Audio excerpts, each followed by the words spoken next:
திருச்செந்தூர்ல ஏதோ ஆய்வு மேற்கொள்ளுகிறேன்னு சொல்லி அமைச்சர் திடீர்னு வருகிறார். அங்க இருக்கிற பிராமணர் ஒருவர், நான் உங்களுக்கு சாமியை கும்பிட வைக்கிறேன், எனக்கு 1000 ரூபாய் தாங்க அப்படிங்கிறாரு. அந்த அர்ச்சகரை அவர் கையும் களவுமா பிடிச்சிடுறாரு. திருச்செந்தூர் ஒரு பெக்குலியர் டெம்பிள். இப்ப பிடிபட்டதாக கூறப்படுகிற அந்த பிராமணர், அவர் திரிசுதந்திரர் அப்படிங்கிற சமூகத்தை சார்ந்தவர். இந்த திரிசுதந்திரர்கள் அறநிலையத்துறை ஊழியர்கள் கிடையாது. கோயில் நிர்வாகத்திடமிருந்தோ அரசாங்கத்திடமிருந்தோ ஒரு சல்லி பைசாவை கூட சம்பளமாக பெறாதவர். எந்த ஊதியமும் பெறாமல் காலம் காலமாக மரபு வழிபட்டு அந்த கோயில் கைங்கரியத்தில் ஈடுபட்டு வருகிறார். தங்களுடைய வாழ்க்கையை நடத்திக் கொள்வதற்காக, ஜீவிதத்துக்காக அவர்கள் செய்யக்கூடியது என்னன்னா, இப்படி வரக்கூடிய சேவார்த்திகளுக்கு, பக்தர்களுக்கு அவங்க வேண்டுகோள் விடுத்தாங்கன்னா அவங்க போய் கைங்கரியம் செஞ்சு வைக்கிறாங்க. அதுக்கு அவர்கள் பார்த்து கொடுப்பது, இல்லாட்டி இவங்க டிமாண்டும் பண்ணலாம். இல்லைங்க, ரொம்ப கூட்டமா இருக்கு, கஷ்டம், 2000 ரூபாய் தாங்க. இது ஒண்ணுதான் அவர்களுடைய சோர்ஸ் ஆஃப் இன்கமே. அவர்கள் கோயில் சார்ந்த குடிகள், இந்த கோயிலை நம்பி மட்டுமே இருக்கக்கூடியவர்கள்.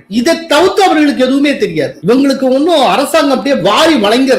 இப்போ அந்த கோயில இருக்கக்கூடிய அறநிலைத்துறை ஊழியர்கள் இருக்காங்க, இணை ஆணையர், அவங்க எல்லாம் இருக்காங்க. அவங்களுக்கு எல்லாம் நல்ல சம்பளம். அவங்க அத்தனை பேரும் அரசு ஊழியர்கள், பேசிக் பே, அது இதுன்னு ஸ்ட்ரக்சர்டா இருக்கும் சேலரி. அந்த மாதிரி ஒண்ணுமே கிடையாது. சோ இந்த திரிசுதந்திரனுடைய வேலையை இந்த மாதிரி சர்வீஸ் பண்றதுதான். கற்ப கிரகத்துக்குள்ளேயும் கற்ப கிரகத்துக்கு வெளியேயும் சேவையாற்றுகிறார்கள். அந்த சேவைக்கான ஊதியத்தை பக்தர்கள் மனமுவந்து தந்தால் ஏற்றுக்கொள்ளுகிறார்கள். சில நேரம் அவர்களை கேட்டும் பெறுகிறார்கள். இவ்வளவுதான். இதை ஏதோ பெரிய லஞ்சம் வாங்கிட்ட மாதிரி, அந்த லஞ்சத்தை ஒரு அப்படியே கண்டுபிடிச்சிட்ட மாதிரி, ஏதோ ஒரு பெரிய சாதனை செஞ்சிட்ட மாதிரி இங்க ஒரு பில்டப் கொடுத்துட்டு இருக்காங்க. லஞ்சம்ங்கிறது என்னங்க? ஒரு அதிகாரி இருக்க, அவர் தான் பார்க்கிற வேலைக்காக மாத ஊதியம் பெறுகிறார். அந்த வேலையை செய்யறதுக்காகத்தான் அவருக்கு ஊதியமே வழங்கப்படுகிறது. ஊதியமும் பெற்றுக்கொண்டு தான் செய்ய வேண்டிய வேலைக்காக கை நீட்டுகிறார் என்றால் அதன் பெயர் லஞ்சம். இந்த திரிசுதந்திரர்களுக்கு சம்பளமே கிடையாதுங்க. அவங்க கவர்மெண்ட் பேரோல்லே கிடையாது.